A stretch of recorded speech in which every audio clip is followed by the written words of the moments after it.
this is, as I say, not just, factually ignorant. As I said, there's something morally wicked about doing that. She would accept that in no other situation. Let's hear from an American political commentator, a woman who was the national press secretary for the Bernie Sanders 2020 presidential campaign. She was a senior politics editor at The Intercept. She's now with The Hill. So I tell you all this to show that she's not just some random nincompoop we found on Twitter, but this is supposed to be a serious commentator who here claims that Hamas just want democracy. They don't want to kill Jews.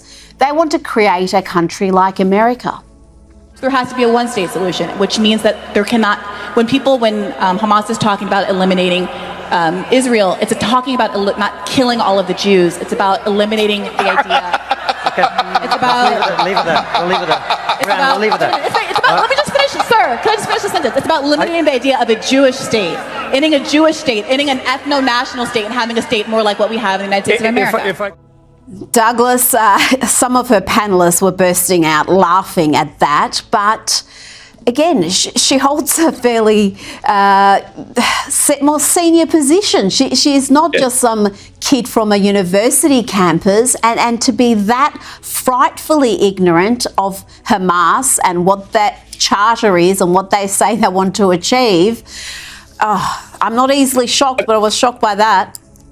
Yeah, I mean, it's shocking, really, Rita, in its ignorance, first of all, but then also in its sort of moral ignorance, because, of course, I don't know. I mean, like, play this any other way round. Let's say if a white man explained to Breonna, I think her name is Breonna Joy Taylor, I think it is, yes. If somebody explained, if a white man said to her, the KKK, which doesn't exist anymore, the Ku Klux Klan, don't really dislike black Americans. They just want to do blah-de-blah. She would say, how dare you? How dare you white-splain to me? How dare you mansplain to me? What do you know? And so on. But she thinks she has the knowledge about the current biggest enemy of the Jewish people. And she thinks she has not only the knowledge, but the judgment and the right to tell Jews that her version of what Hamas is correct, and that they should just kind of take her word or take her judgment or take her reassurance that, they don't really want to kill you all. They just they're just doing it for kind of social justice, and the rape and the murder and the beheadings are sort of awkward interim. This is, as I say, not just, factually ignorant.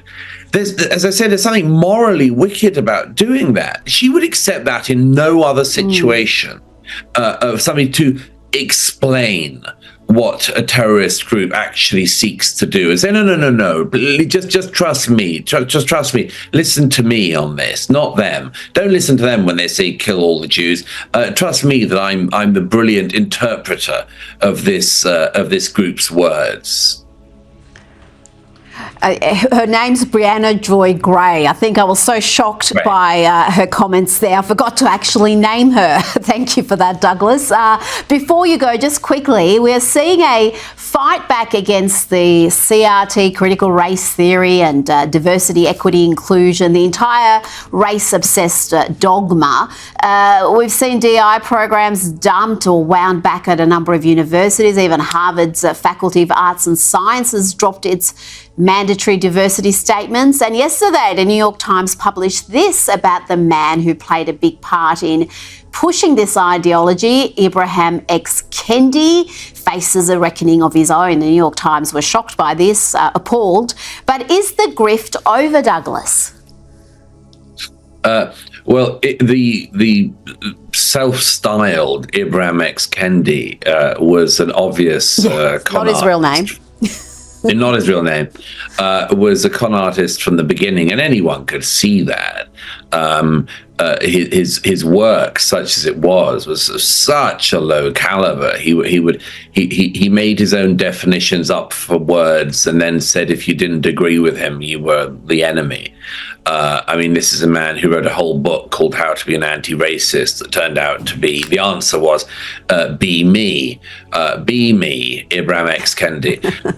Shocking, isn't it, that somebody who was so shockingly illiterate in the ways of thinking and much more should have ended up also being a horrible grifter who was given millions of dollars to set up an entity on campus at a very prestigious American university, and then suddenly the money went missing, and nothing was done with the money. I mean, it's almost like Ibram X. Kendi decided to go and set up every racial negative stereotype he could, and then enact it. It's an appalling thing. He in the name of anti-racism, he just made a lot of loot and then ran off with it and mismanaged it. And I'm glad that people have caught up with him, but just think of all of the people, all of the good people.